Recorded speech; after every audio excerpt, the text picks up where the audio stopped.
Mapagpalang araw po sa ating lahat. Ang aking pong bahagi ngayon ay Genesis Kabanata 27, talata 1 hanggang 9. Nakuha ni Jacob ang pagpapala. Si Isaac ay matanda na at halos hindi na makakita, kaya ipinatawag niya si Esau, ang anak niyang panganay. Sinabi niya rito, "Anak, matanda na ako at malapit nang mamatay. Pumunta ka sa parang at mangaso. Ihuli mo ako ng hayop at lutuin ang putahing gusto ko. Pagkakain ko'y igagawad ko sa iyo ang aking basbas bago ako mamatay." Nakikinig pala si Rebecca samantalang kinakausap ni Isaac si Esau. Kaya't nang umalis ito upang sundin ang bilin ng ama, tinawag ni Rebecca si Jacob at sinabi, "Narinig ko ang sinabi ng iyong ama kay Esau, ihuli mo ako ng hayop at lutuin mo para sa akin. Pagkakain ko, babasbasan kita sa harapan ni Yahweh bago ako mamatay. Kaya't ganito ang gawin mo, anak. Kumuha ka kaagad ng 2 kambing na mataba at iluluto ko para sa iyong ama. Ipaghahanda ko siya ng pagkain gustong-gusto niya." Ito ang salita ng Diyos. Amen. Isang mapagpalang araw pong muli sa ating lahat. Akin pong muling ibabahagi sa inyo ang pang-araw-araw na pag-aalay na aking puso mula sa salita ng Diyos. Sinasabi po dito sa ika-27 ng Genesis, versikulo 10 hanggang 18. "At ipakain mo sa kanya upang ikaw ang mabigyan ng basbas bago siya mamatay." Ngunit sumagot si Jacob sa kanyang ina, "Balbon po si Esau, samantalang ako'y hindi. Malalaman ng aking ama na nililinlang ko siya kapag ako'y kanyang nahipo. Susumpain niya ako sa halip na basbasan." Sumagot ang ina, "Hayaan mong sa akin tumalab ang anumang sumpa niya. Basta't sumunod ka, anak. Ako na ang bahala. Kumuha ka na ng kambing." Kumuha nga si Jacob ng kambing at iniluto ng kanyang ina ang putahing gustong-gusto ng kanyang ama. Binihisan ni Rebecca si Jacob ng pinakamagarang damit ni Esau na nakatabi sa bahay. Ang mga braso at liig ni Jacob na walang balahiboy, binalutan niya ng balat ng kambing. Pagkatapos, ipinadala sa anak ang putahe na may kasama pang tinapay na niluto rin niya. Lumapit si Jacob kay Isaac. "Ama," sabi niya. "Sino ka ba?" tanong nito. Ito po ang mga salita ng Diyos. Amen. Ang aklat ng Genesis, Kabanata 27, versikulo 11 hanggang 28, at ang sabi, "Sumagot si Jacob, ako po si Esau, ang panganay niyong anak. Nagawa ko na po ang iniutos niyo sa akin. Bumangon po ko at kumain ng pinangaso ko para mabasbasan niyo po ako." Sinabi ni Isaac, "Anak, paano mo ito nahuli agad?" Sumagot si Jacob, "Tinulungan po ako ng Panginoon na inyong Diyos." Sinabi ni Isaac, "Lumapit ka sa akin, anak ko, para mahawakan kita kung ikaw talaga si Esau."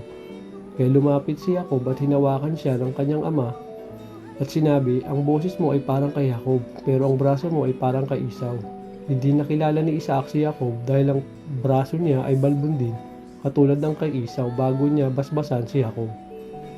Nagtanong pa siya, "Ikaw ba talaga si Esau?"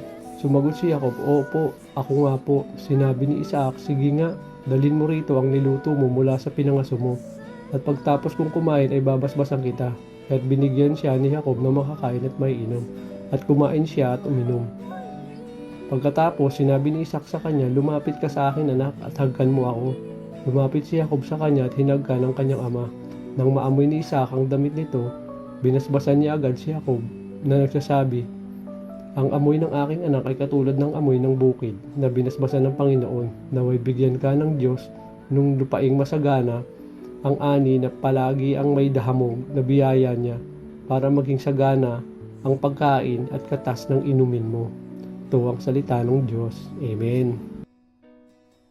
Mapagpalang araw po sa ating lahat. Ang aking pong panata sa araw na ito ay mula sa aklat ng Genesis, Kabanata 27, talata 28 hanggang 37. "Naway bigyan ka ng Diyos ng lupaing masagana ang ani na palaging may hamog na biyaya niya, para maging sagana ang pagkain at katas ng inumin mo. Naway magpasakop at maglingkod sa iyo ang maraming tao.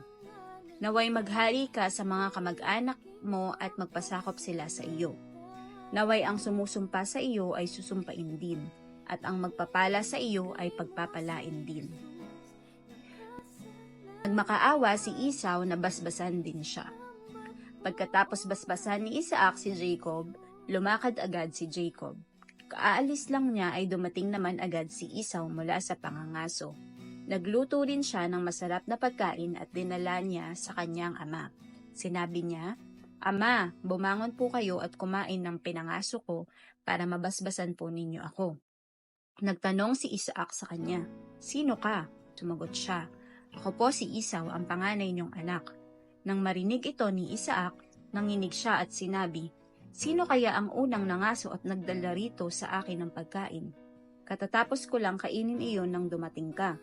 Ibinigay ko na sa kanya ang aking basbas at hindi ko na iyon mababawi."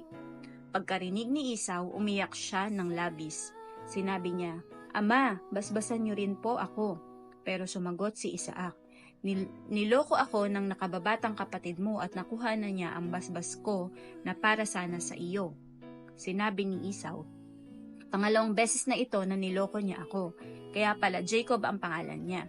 Kinuha na niya ang karapatan ko bilang panganay at ngayon, kinuha pa niya ang basbas na para sa akin." Pagkatapos, nagtanong siya, "Ama, wala na po bang natitirang basbas na para sa akin?" Sumagot si Isaac, "Ginawa ko na siya na maging iyong amo at ginawa ko rin ang lahat ng kamag-anak niya na maging mga alipin niya. Ibinigay ko na sa kanya ang saganang pagkain at inumin. Kaya ano pa ang maibibigay ko para sa iyo, anak?" Amen. Today everyone, my devotion for today, Genesis chapter 27 verse 38 to 46. Ngunit patuloy na nagmamakaawa sa kanyang ama si Isaac. "Talaga bang iisa ang iyong basbas, ama? Basbasan mo rin ako." At patuloy siyang nanangis. Sinabi ni Isaac sa kanya, "Ang magiging tahanan mo'y malayo sa kasaganaan. Pati hamog mula sa langit ika'y pagkakaitan. Tabak mo ang iyong kabubuhay. Kapatid mo iyong paglilingkuran, upang kalayahin iyong makamit. Kailangan ikaw ay maghimagsik." Namuhi si Isaac kay Jacob, sapagkat ito ang binasbasan ng kanyang ama. Kaya't ganito ang nabuo sa kanyang isipan: "Pagkamatay ng aking ama at ito'y hindi na magtatagal, papatayin ko si Jacob." May nakapagsabi kay Rebecca tungkol sa balak ni Isaac, kaya't ipinagbigay alam niya agad ito kay Jacob. Sinabi niya, "Anak, binabalak ng iyong kapatid na patayin ka upang makapaghiganti siya. Makinig ka sa akin, anak. Umalis ka kaagad, pumunta ka sa Haran at doon ka muna tumira sa aking kapatid na si Laban. Doon ka muna hanggang hindi pumuhupa ang galit ng iyong kapatid. Malilimutan din niya ang ginawa mo sa kanya. Hayaan mo't pababalitaan kita kung maaari ka nang bumalik. Masakit man sa loob ko ang malayo ka sa akin, lalong hindi ko matitiis ang kayo'y parehong mawala sa akin." Pinapunta ni Isaac si Jacob kay Laban. Sinabi ni Rebecca kay Isaac, hirap na ang loob ko sa mga dayuhang asawa ni Isaac. Kapag Heteya rin tulad nila ang napangasawa ni Jacob, mabuti pang mamatay na ako. Amen.